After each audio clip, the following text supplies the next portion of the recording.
Hello, I'm coming to you from the summerlands of the past in my garden for the launch of my chapbook, Infinite Redress with Baseline Press. I'd like to start by thanking Karen for inviting me to work on this project with her and for all of her amazing attention to detail in the editing and for her beautiful work in production. Karen, I'm so proud to hold this chapbook in my hands. Thank you for making this happen. I'd also like to thank the London Arts Council for their support for this project. Infinite Redress speaks to how we grieve and how loss can make us question our place in the world and in the universe as we experience harm and perpetrate harm. So some of these poems are addressed to people and some are addressed to the earth itself. And I owe the impetus for this chapbook to Billy Mavreas, whom I had the pleasure of meeting at the Above Ground Press 25th anniversary a couple of years ago, where we were both performing. And we had a brief conversation about how we understand the limits of life. I'm sorry that I can't be with you live tonight, but I'm delighted to be able to read to you from the chapbook. And tonight I am accompanied by my dear friend, the poet and musician, Liam Burke.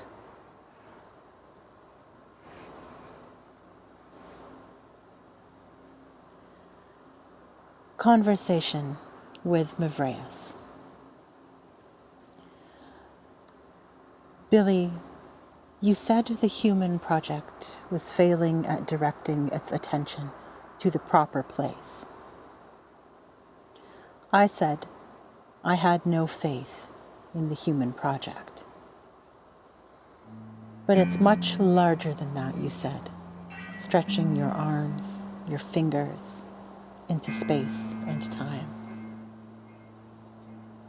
But I am short, I said. I am short and faithless. House. In this oppressive heat, we gather and slumber in different rooms. Do you hear the thunder of the breaking afternoon storm in your sleep? You don't move as the ground shakes. I lie on the couch in line with the door, as if the wind will knock and wait for my permission before rushing in to turn us upside down. It sounds like we are lost at sea, and the rains on the window, little hands come to tear us apart. That littlest one is missing. That looks like a small bowling pin, too little to open onto the world. Only my finger in the bowl of Matryoshka's head. Only my finger in the bowl of Matryoshka's belly. My body is a prison of one. My body is a prison of none. My body is a prisoner of none.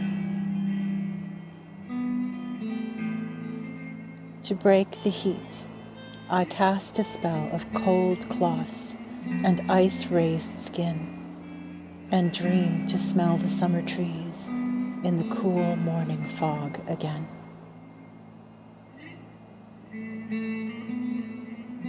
I breathed too close to your body in the night.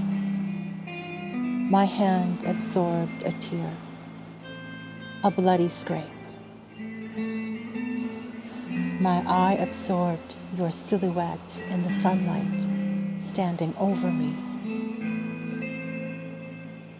This is how I think of you now, a shadow in the strobe of panicked dreams, alert like prey, running from my recollections.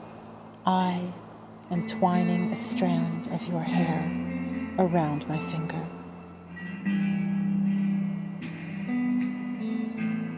Everything is Pompeii. We dare not move. You cannot hear our last air escaping. What has happened here? Are we the static dead, more fearsome for still resting on the earth? The day they diagnosed you, the sky broke loose, and hail ripped the summer off our faces. As I sit at her bedside by the morning-lit window, raising and untangling a skein of yarn that will never become, she turns her back and says, the light from my hands, flashing like the sun on lily pads in the river, will keep her awake. My toe says, while watching how the river stood still, we received news of the inevitable. Death predicts death, once spoken everywhere. It looked like my uncle taking photos of my grandmother in her coffin, the cat on the road dying in my hands, the otherworldly face of my stepfather's double, slightly waxed and wooden, holding hands with his son, as if soon to become again. The faces of everyone who, hearing of your passing, became stone, became sea. It looked like your boots, like the fire in which your things were burned, the dancing of the people at your wake, the dancing of the fire.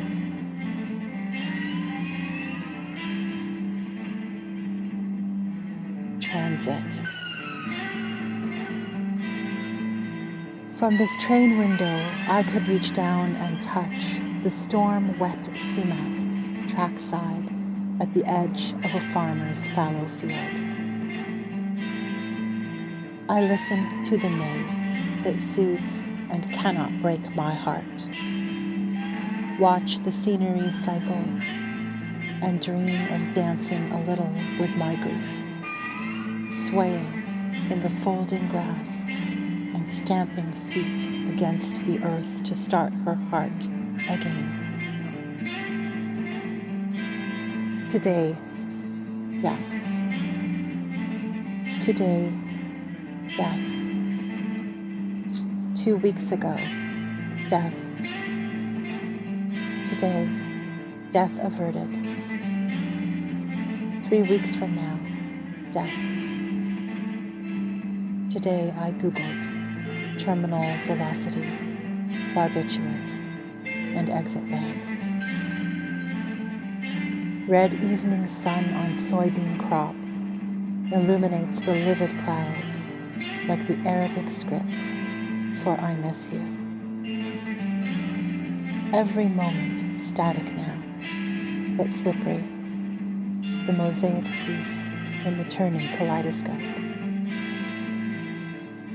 I am on the train that is passing through your town each evening. Are you on the porch listening? Will you see me traveling in the opposite direction of my griefs?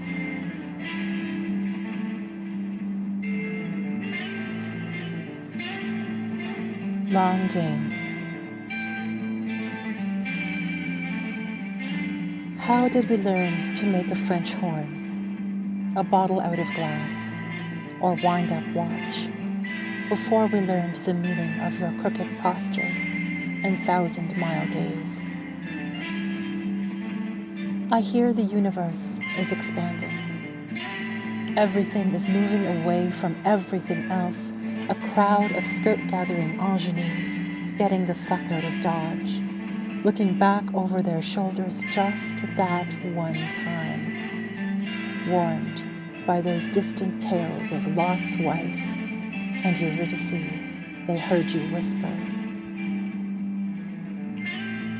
2 minutes to midnight, and the hand in the water can't quite grasp that cunning fish.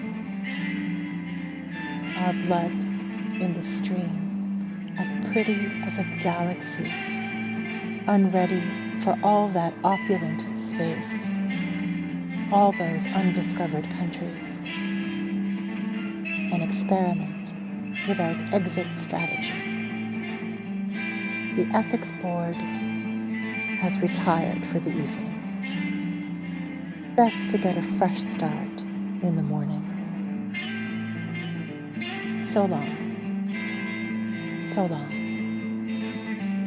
Maybe on second Earth, water repels us, and there is no destruction.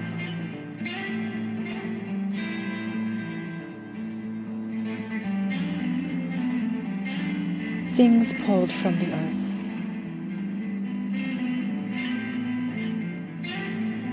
The snow-covered mint is my failure to care for the house and everything around it.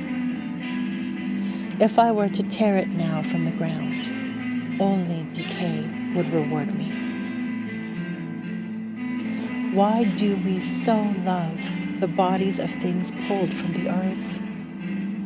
She could have just kept us and our tired secrets. Even the god kings inside their tombs couldn't teach us to die without fear of being uprooted. What kind of life springs from death?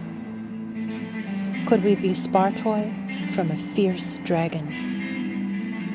How many times must you kill and sow us to soften the rage? The body is a slow mirror. Your bruises become mine.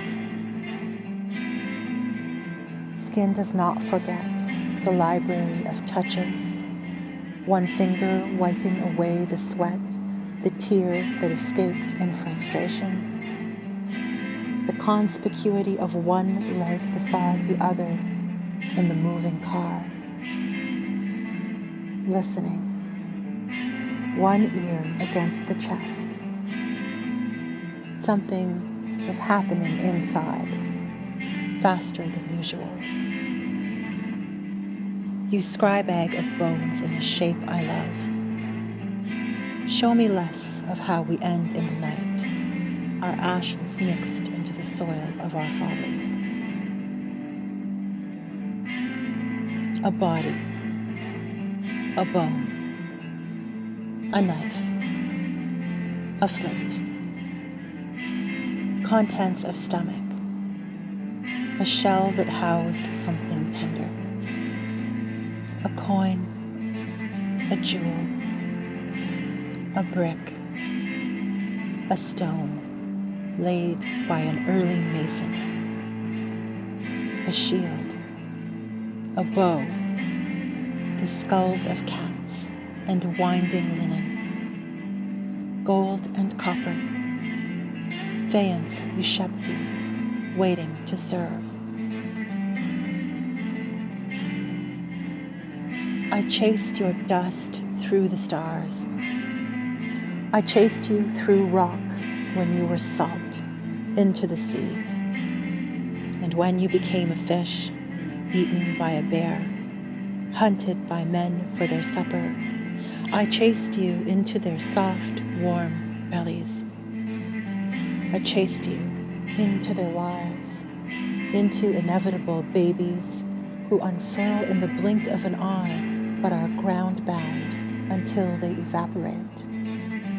Their waters never rising back to the stars, no matter how many meteors I sent in vain to punch a hole in the sky for you.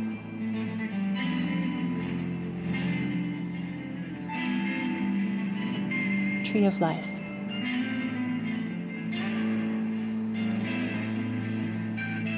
Think to kill a tree. Its sisters, rising, tent their fingers, lift the lacy veil higher to show how the light comes amidst our ordinary darkness. Weaker gravity that you would argue should destroy a thing. You carved your initials deep that day, disturbing the ceilings of those within.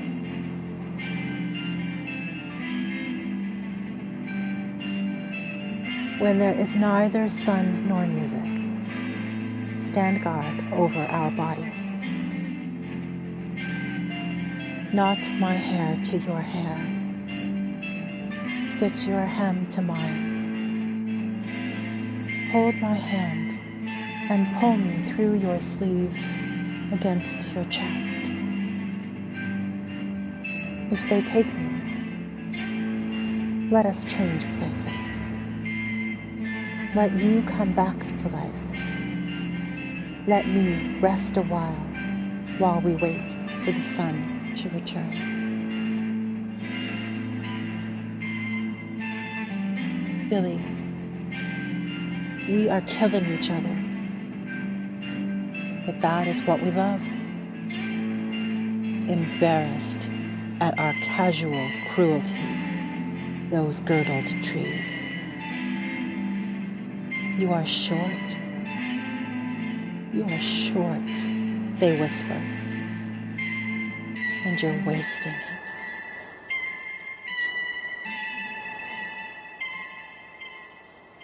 The snow-covered mint comes back next year with no interference from me.